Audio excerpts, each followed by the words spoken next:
Hi hello నమస్తే welcome to lucky home schools. ఇవాళ నేను మీ అందరికీ బేసిక్ ఆంధ్ర స్టైల్ పప్పు మెంతికూరని చూపించేస్తాను. దీనికోసం హాఫ్ కప్ కందిపప్పుని అరగంట సేపు నానబెట్టుకున్నాను. పల్సెస్ ఏవైనా సరే నానబెట్టుకొని తీసుకోవడం వల్ల గ్యాస్ ఇష్యూస్ అనేవి ఫామ్ అవ్వకుండా ఉంటాయి. కుక్కర్లో మనం తీసుకున్న కందిపప్పు, 2 టమాటాలు, 5 నుంచి 6 పచ్చిమిర్చి, పావు స్పూన్ పసుపు, హాఫ్ స్పూన్ సాల్ట్, అలాగే 1 స్పూన్ ఆయిల్ యాడ్ చేసుకోండి.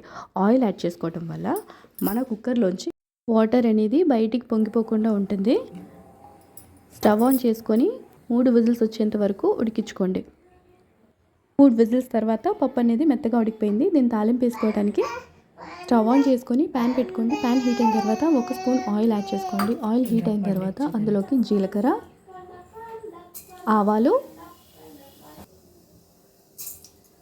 4-5 వెల్లుల్లి రెబ్బలు, మీడియం సైజ్ ఆనియన్ ఒకటి,